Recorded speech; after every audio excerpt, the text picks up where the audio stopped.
تخيل كده انك انت تكون مصدر طاقة سلبية للي حواليك.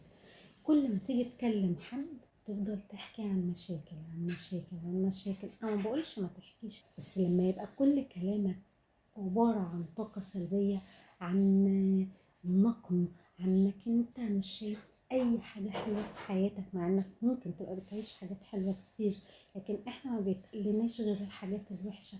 عن طاقة سلبية بس، يعني انت قاعد ما بتسمعش غير شوية طاقة سلبية بس.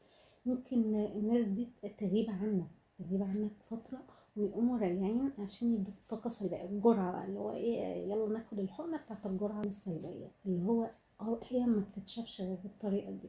طيب ليه؟ تيجي مثلا تقول له طيب شوف النعمة اللي حواليك، قول الحمد لله، يقول لك الحمد لله على ايه؟ انا حياتي سودة، انا حياتي مش عارف ايه. طب ليه كده؟ طب انت شايف انك انت ممكن تبقى خايف من الحسد، في ناس كتير كده. طب ما تجيش تكلم، سهلة يعني.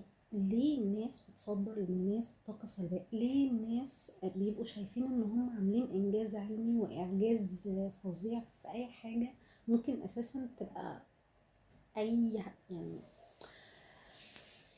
انا مش عايزة اقول ان ممكن خطبت ولا اتجوزت ولا مش عارف ايه. على فكرة القطط والكلاب بيتجوزوا عادي جدا، يعني الدنيا بتمشي.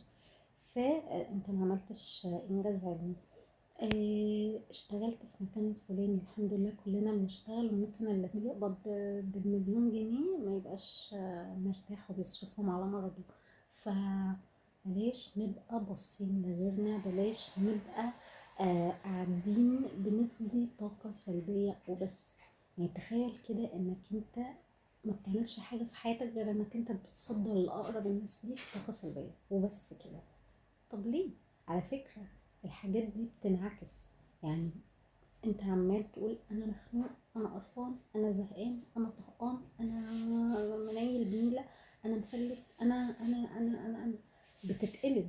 فاللي انت عمال بتشتكي منه وعمال بتصدره اللي قدامك ممكن جدا يحصل لك. يعني انت فعلا ممكن انك انت توصل للحتة دي. طب ليه؟ طب فيها ايه لما اجي اقول انا مخنوقة بس الحمد لله انا بحاول، انا مفلسة بس انا معايا فلوس برضو اوقات وممكن اخرج اصل احنا كل واحد عنده حاجات حلوة في حياته نقول عليها الحمد لله. فيا ريت يا ريت يا جماعة بلاش نصدر طاقة سلبية، واتفائلوا بالخير تجدوه يعني.